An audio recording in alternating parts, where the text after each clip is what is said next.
listening to Intuitive Healing with Bente Hansen. Now, back to Intuitive Healing. My guest today is Stephen Rogers, and Stephen is talking about Shen Life, a program or package that he has put together, which I'm just totally fascinated by, because it's, to me, from what has been described so far, Shen Life is a wonderful way of embarking upon making changes.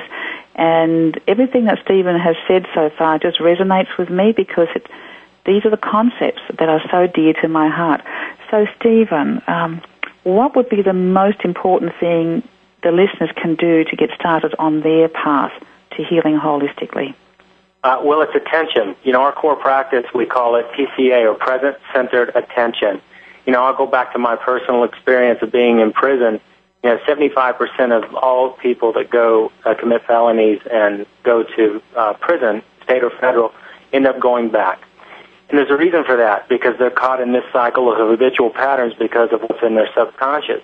So attention is key, because we've all heard whatever we focus on, there our life will be also. So focus on the thing that you want, not the thing that you don't want. The problem is these unconscious or subconscious patterns, and these patterns they're not as ethereal like everybody thinks when you do the subconscious. The subconscious is the body. It's the tissues of the body. It's the nervous system.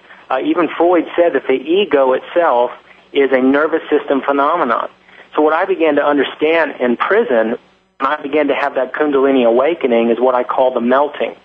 And we cannot, you can try to reprogram these subconscious patterns, you can try to think your way out of them, and 9 times out of 10, it's just not going to happen unless you're completely, they're released. And the only way that they can be released is awakening our divine potential, which is very biological.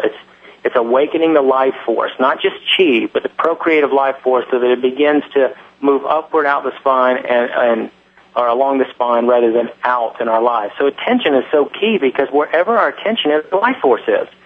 So if our attention is focused on a million different things all the time, or whatever they're focused on, constantly throughout the day, they have 100,000 different thoughts throughout the day, that's where all of our life force goes.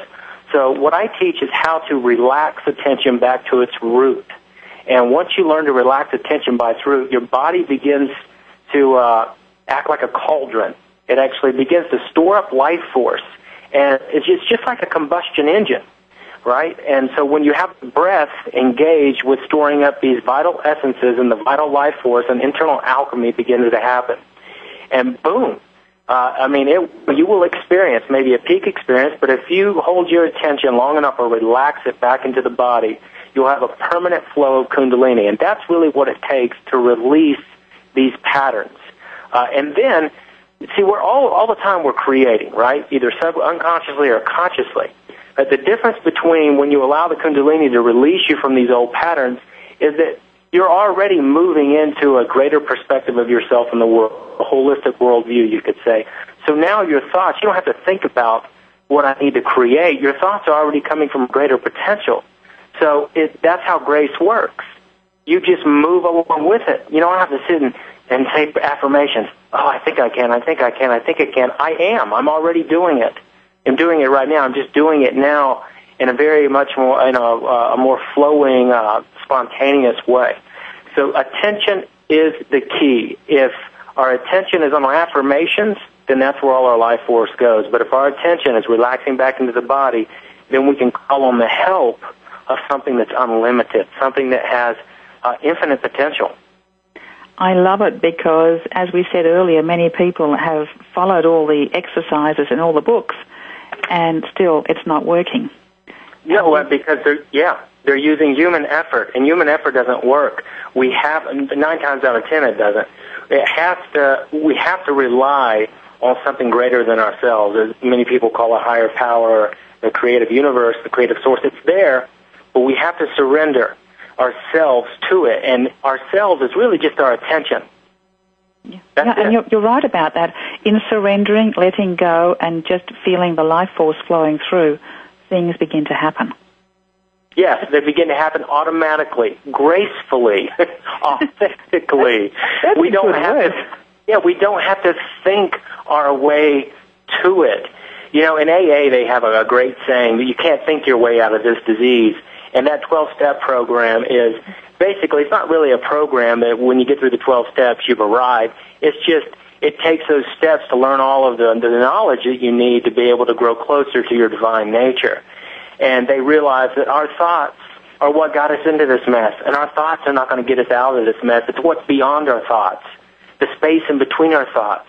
The wider that gets, the more potential we have. And then our thoughts have an incredible directing influence, but it needs to be directed by something that's unlimited instead of limited, something that has infinite creative potential rather than something that's the same old story.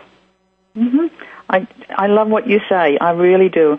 So in terms of your personal practice of holistic living, because obviously you have to walk your talk, so what does your personal practice look like? What is it that you do that really keeps you in this space regardless of whatever else is going on around you? It's attention. That was a stupid question, wasn't it? It's attention. Everything's about present-centered attention and where attention is at any given moment. And if attention is focused or fragmented on a particular item or a people, places, and things, then that's where my life is going to be. But if my attention can relax into the great unknown, if you would, Shen, creative source, then I have access to, billions of bits of information at any given moment. If I'm focused on people, places, and things, the tendency is that I'm caught in limitation, and I'm only accessing a few thousand bits of information. So attention, it's much more important for me to rely on something that has infinite potential than it is to rely on my own education, knowledge, and experience, and God forbid my genetics. Because my genetics have been, my genetics. If I look back down the line, of the bloodline, it's not too good. Well, you chose that. You and I both know that you chose that bloodline for a reason, and it's gotten you where it's gotten you. Right, but it's being upgraded right now by Shen. Definitely being upgraded.